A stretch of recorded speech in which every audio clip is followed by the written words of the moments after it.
Hey, good afternoon, good evening, good morning, SPC-205. I am once again Vic McInnes, your public speaking instructor, coming to you live on tape here from the lovely campus of Aiken Technical College, in the bustling heart of the greater Graniteville, South Carolina metropolitan area. Remember, Aiken Technical College, come to look at the new traffic light. Stick around for a higher education. Hey, listen, class, today we're going to be talking about probably the first most important thing you're going to be doing when you decide to give a public speech, and that's picking your topic. Now, I have had some conversations, let's say, with my department chair about picking topics, because I'm just trying to freak you out and see if you can see that. No, you can't really see it. Here, let's try to rearrange some things here. Let's move some things around. See if we can negate that glare. And I'm really loath to turn the camera off, so we're gonna do this live. Is that any better? That's a little bit better. Hopefully y'all can see that. I'll try to adjust. There's a white car right there that's causing extra glare. Hopefully they'll move in a minute. But picking your topic is of key importance, because that's where you really begin to set the parameters, where you begin to take control of the circumstance.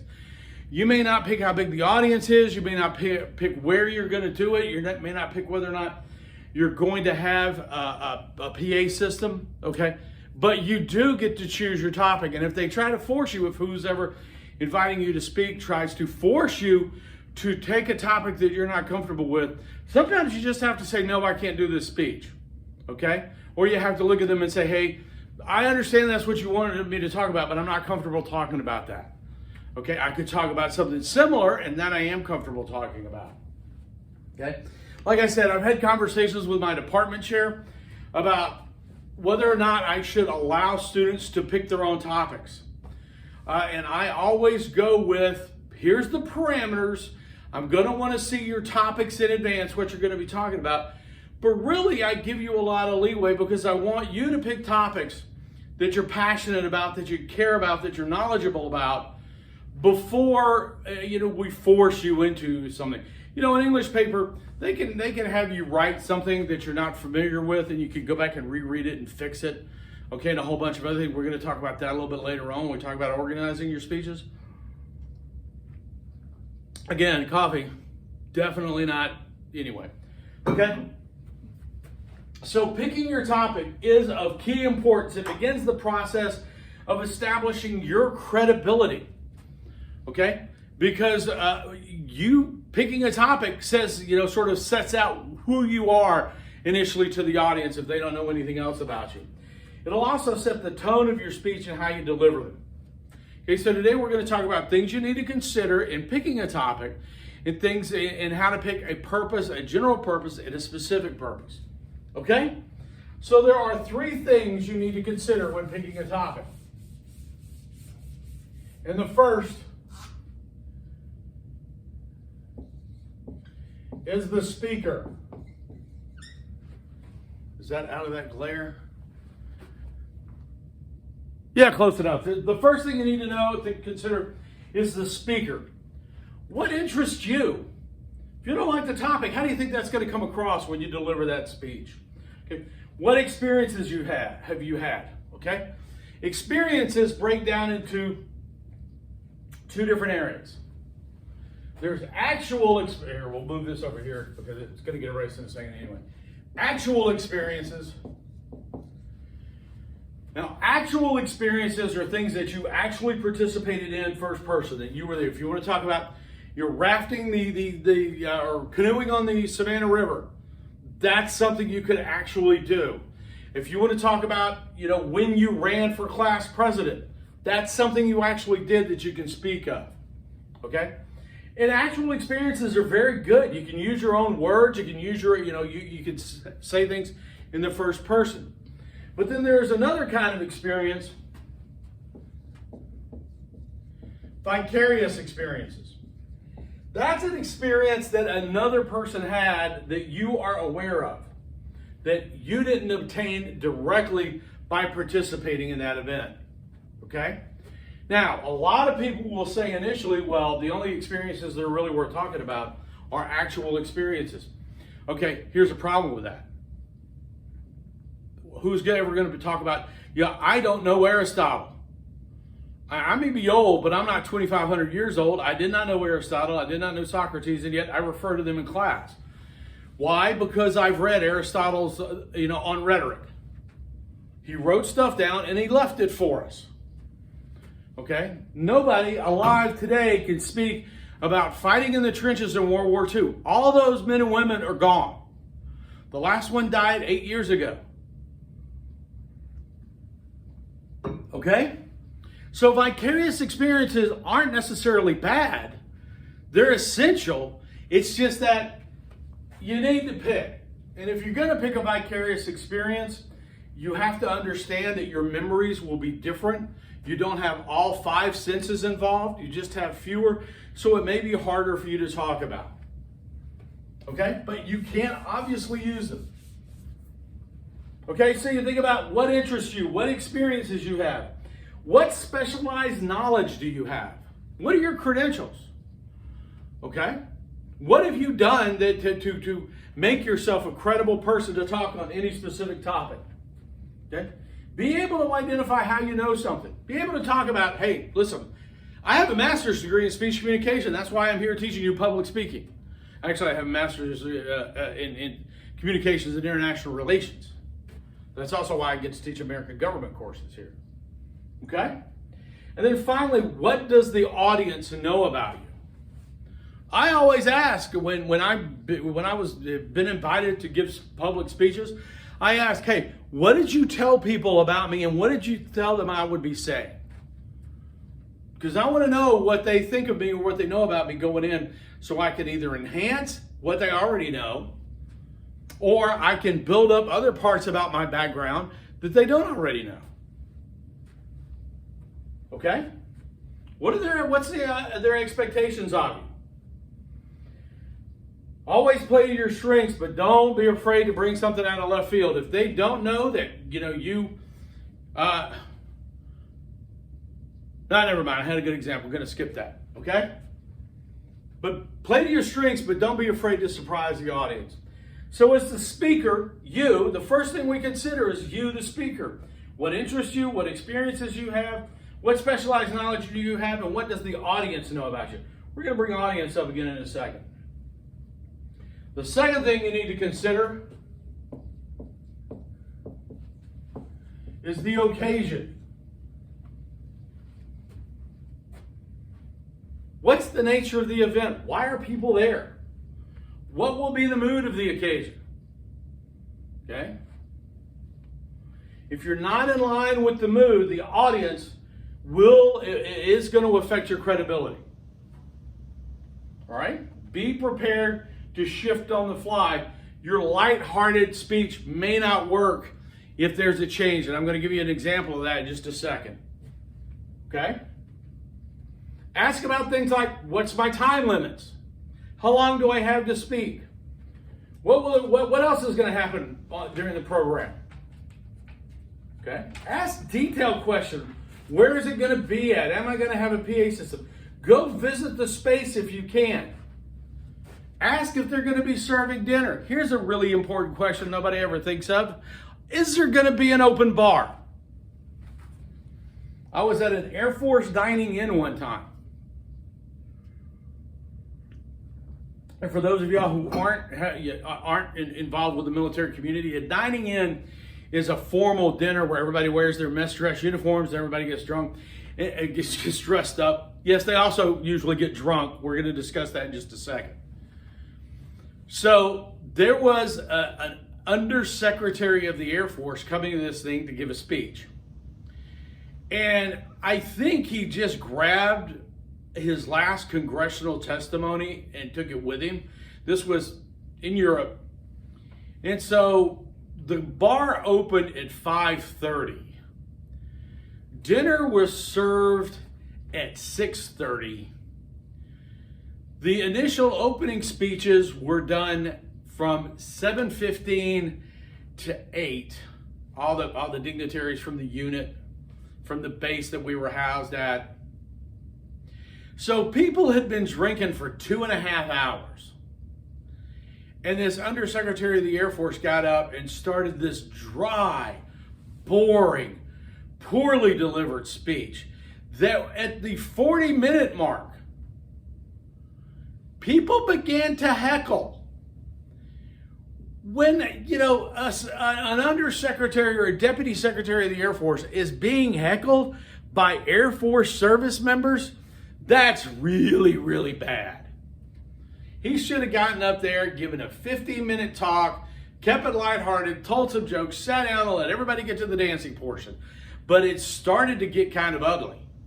And finally, the colonel that was sitting next to him held up, you could see him hold up the little paper that said, "You need to get out," or something, because he looked down and, "Oh, well, I need to be winding up. Good night, have a good time." And he sat down. That guy completely misread the occasion. Now, I said be light on your feet and be ready to shift. I have an acquaintance, a person I've met on a couple of occasions. He knows I teach public speaking, and we've talked about the art of public speaking on a couple of occasions. I was talking about something similar to this, and he said, "Well, you teach them to be light on their feet and be ready to shift, don't you?" I said, "Yeah." I said, "Judge the mood of the occasion, but be ready to change." And he sits there and goes, "Yeah." And he started telling me the story. He says that he's a professional speaker. He's one of those motivational speaker guys, and he'd been hired to come speak at a charitable organization's annual awards dinner. And he asked all the right questions. Where is it going to be at? What's the program going to consist of? What else is going to be happening? And they said basically, there is going to be a bar. There's going to be dinner. People will probably be, the bar will be open for about an hour and a half before you start speaking. He said it's going to be a lighthearted, it's very upbeat. It's an awards dinner. So you're going to speak, and then we're going to break for a couple of minutes, and then we're going to ask you to help us give out the awards. You'll just be the guy handing the awards and shaking hands and saying congratulations. He said, "Great, I can do that. That's no problem." He said, "I had about 30 minutes of some really lighthearted stuff, some really funny material." He said, and I'd see the guy, he's hilarious. Some of his best materials about service, funny jokes about service to the community. And he said, "I was ready to go." He said, "I had my notes and everything." And he said, just as he was getting ready to go, the master of ceremonies came up and said, "Hey, are you ready to go? I've got to make one quick announcement, then I think we're ready for your speech." And he said, "Yeah, I'm ready. As soon as you finish your announcement, just throw it to me and I'll be ready to go." And he's looking over his cards and everything. And he says, "Okay, great." So the MC walks over and he turns the microphone on and says, "Hey, everybody, can I have your attention? Listen, we're going to get to our speaker that we're all very excited to hear about. But I got to make one quick announcement. Everybody here knows Bob Smith. Bob Smith, one of the founders of our organization, always a big financial contributor to the organization, a great man, mentored many of us, and he's someone we all look up to and we all admire. Well, we know Bob's been struggling with his health, and I just got a call a few minutes ago from his wife. Bob passed away today at 4 o'clock. And my friend said you could literally hear the air rush out of the room. And he said the guy went from Bob passed away today at 4 o'clock, and now our speaker. And my friend is sitting there going like, "Oh, what the hell?" So he gets up there and he's looking down at his note cards, and I'm just like, I am dying laughing at this story because it's never been that bad, but I know where he's at. And he sits there and "What did you do?" And he sits there and goes, "I looked at my cards. I looked up at the audience who were actually beginning to look a little angry. And I looked back down at my cards and I just said, hey, listen, I didn't know Bob. But it's clear from the reaction we've seen, Bob meant a lot to you people, to everyone here. Clearly, Bob was an important person to everyone. And I think we need to, before we jump into my speech, we need to take 10 minutes and just sort of process what we've just heard. And we need to think about Bob, and we need to reflect on his contributions to this organization. And I really appreciate the fact that I'm here. I think it's a great night to be here so that we can all honor Bob, and I'm happy to do that with you. So let's just take 10 minutes and reflect. And I now looking back on it, I am doubled over laughing. And my friend is sitting there going, I said, what did you do? And he said, I rewrote my speech in 10 minutes. He said he started off with some, and this guy is a fantastic speaker. He started off with some, offbeat, some sort of low key stuff about, grieving and loss. And he's one of those guys that's got enough stories in his pocket to talk about anything. He started off kind of seriously. He said, I spent about 10 minutes fairly serious. Then I started lightening it up. In the last 15 minutes, I was back to telling jokes and making everybody laugh. And he said, people were just coming up and pounding him on the back so hard it hurt with that speech. That was because he understood that the occasion had shifted and was willing to move with it and was flexible. And we're going to talk about that when we get to methods of delivery. I think that's next week. Okay? The final thing you need to think about is the audience. Okay? Now, we're not going to talk about this a lot because the next lecture you're going to get is a whole hour on audience analysis. Okay? But clearly, if you go all the way back to Aristotle, remember the effect your speech has on the audience is why you're speaking. Okay? So they have to be a key component. So the first three things you think of when you think of a speech that you're going to give, you consider yourself the speaker. You look at the occasion, including when, where, why, how, all those good questions. And then you think about the audience. And we'll talk about that more next lecture. So the next thing you want to do is determine your purpose. Now there are three purposes, general purposes for giving a speech. Only three. They're fairly simple. We speak to entertain. We speak to inform, or we speak to persuade.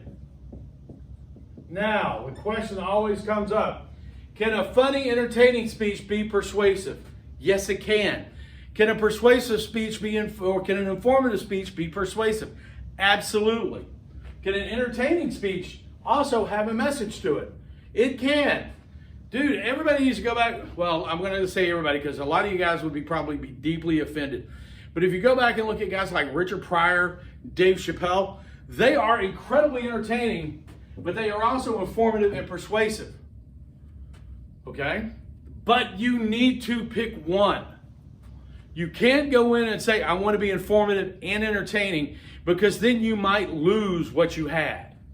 Okay? You've got to pick your purpose, you've got to pick your general goal, and you've got to stick to that goal. Okay, and don't let it be watered down by other things.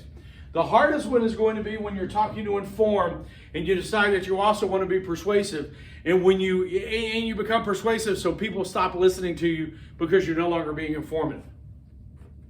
So you need to pick one. There can be a secondary one, but you need to pick one primarily. Okay? Now, the purpose of a speech to entertain is to simply to allow the audience to relax and enjoy themselves. No deep thinking, no, necessarily, but you want them when the speech is over to have enjoyed their time with it. To inform, it's just simply that. You want to give them information. Information goes from A to B, and that is all an informative speech is. A persuasive speech, and again, we're not going to delve into this real deep today because you get an entire lecture later on persuasive speaking. Okay? But to persuade, you're looking for a change of attitude or a change of behavior. And that is your goal. So everything is directed not toward informing. You can use your persuasive speech to inform, but at the end of the day, they need to have a change of behavior or a change of attitude. Okay, so once you determine your general purpose, you now need to go in for your specific purpose. Okay, it's an election year. Well, it was an election year. I got to vote. I live in Georgia. I got to vote in January. Okay?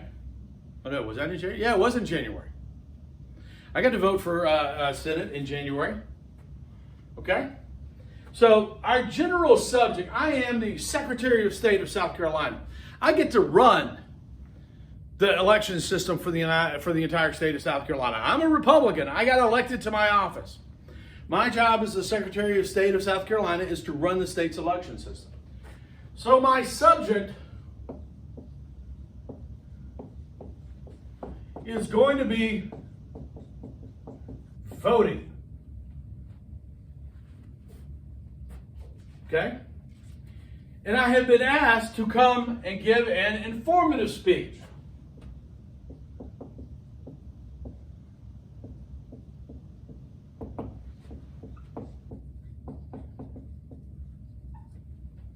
Okay? My specific purpose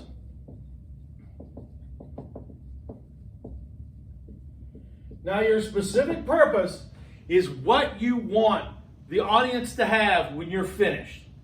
Okay? What are you looking to have happen in this speech? Well, if I'm going to give an informative speech about voting, the specific purpose could be to inform people on how to get an absentee ballot.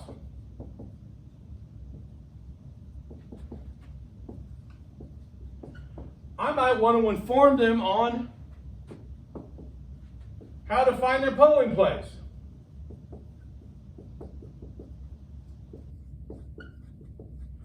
I might want to inform them on what IDs they need when they go to vote. Okay? That is my desire to give them information.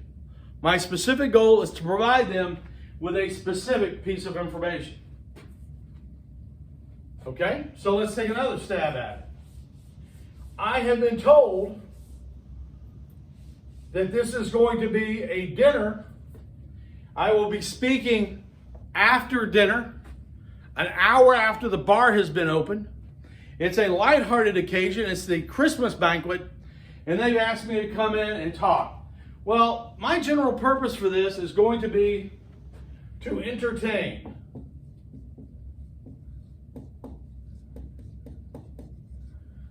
So I am going to talk about my specific purpose is candidates who are generally perceived to be insane. Okay, there was a guy a couple of years ago that ran for president. He actually got on the ballots in like 28 states. He walked around, he wore a big rubber boot on his head, and the only promise he would make for his campaign is, if I get elected president, everybody gets a pony. Okay? Talk about the monster raving loony party in Great Britain, which is a legitimate party. The monster raving loony party has things in their platform like they're going to leave the EU, so they're going to hire tugboats to drag Britain to the United States to make it easier to trade with the Americans. They want to cut down on traffic on the Thames River by reintroducing crocodiles to the Thames River like they had in prehistoric times. The funny thing is, the Monster Raving Lunatic Party is a legitimately registered political party in Great Britain, and they occasionally get people elected. Okay?